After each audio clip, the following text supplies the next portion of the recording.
Yeah, hey Samah, this is Michael from the 7-step system to pass the TOEFL test. And you have been working super hard. And I'm going to tell you one thing here. Some of these integrated practice tests that you've been taking, they're so difficult. A lot of my students, they start it, they never finish it. They leave it open. But you start and you finish, you tackle all the difficult content that I have on my website, and you're working really, really tough to improve your writing skills, and you're doing a fantastic job doing that. I got to tell you right now. Now let's take a look at what you have written. Then I'm going to give you a score.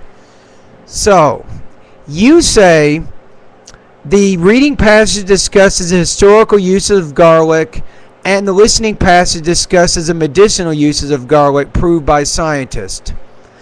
Yes, that is what happens in both of these sources. Now, instead of putting a period there, just put a comma. Put a comma after garlic and just join the two independent clauses together. So you say in your second paragraph, first of all, the reading passage tells us that the Egyptians used garlic to cure 22 illnesses and to make workers stronger. The reading passage also confirms that the Greek and Romans, I wouldn't use confirm here, just say claims or mentions.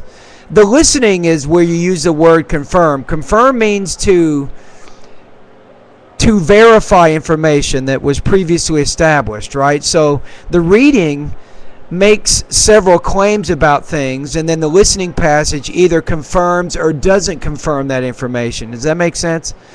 Anyway, so you say the Greek and Roman used garlic to make soldiers more courageous, and the explorers such as Homer, Vikings, and Marco Polo to endure the long voyages. Finally, the reading passage asserts that garlic was used in World War I to fight infectious diseases.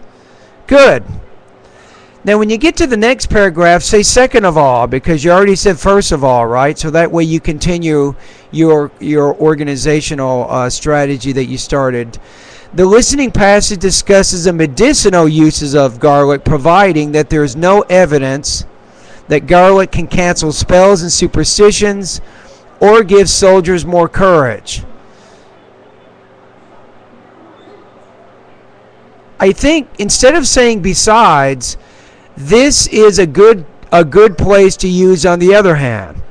Because the information, Samah, that you just used, it agrees with the information in the reading passage, right? So you could say the listening passage confirms the fact mentioned in the reading passage, explaining that garlic does not cancel spells. But then say on the other hand, the listening passage confirms or supports the idea in the reading passage that there are medicinal uses of garlic.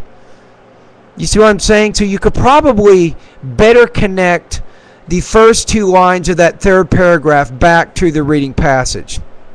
The rest of it is pretty good, though. And I got to tell you, you have an incredible sentence grammatically. It is amazing here what you've done here. And let me turn on the light here. Hold on a minute so you can see me better.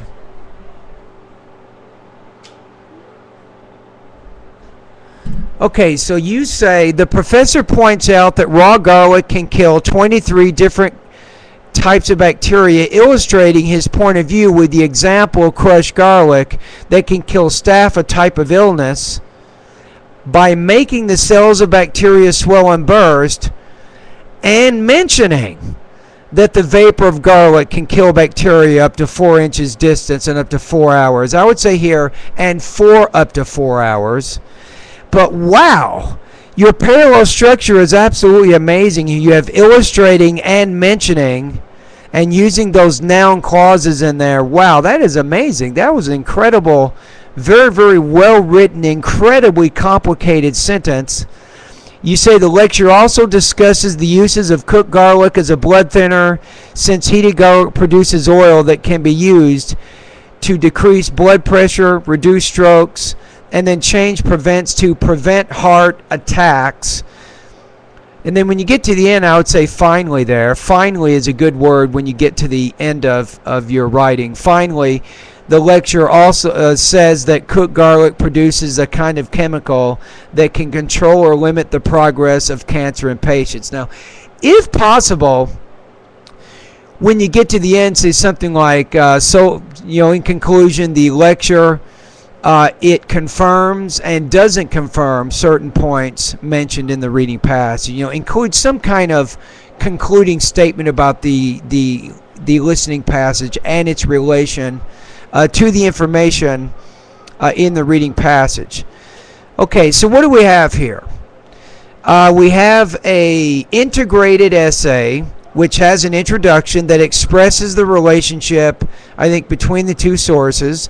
We have a second paragraph which does include the most important points of the reading, and then in the third paragraph you have your third paragraph, in which case you discuss the most relevant points in the listening as they relate to the information in the reading. You could have better connected some of this information, but you have included the most important points. Your vocabulary is strong, grammar is very strong, your accuracy, the accuracy of your content is really good. Remember that the accuracy and your organization here, I think, is more important than the grammar than you're actually using. I'm not discounting grammar. I'm just saying that it's very important to organize and make sure you accurately explain the information in the two sources. Therefore, your score on this particular practice test is between 4.0 and 4.5.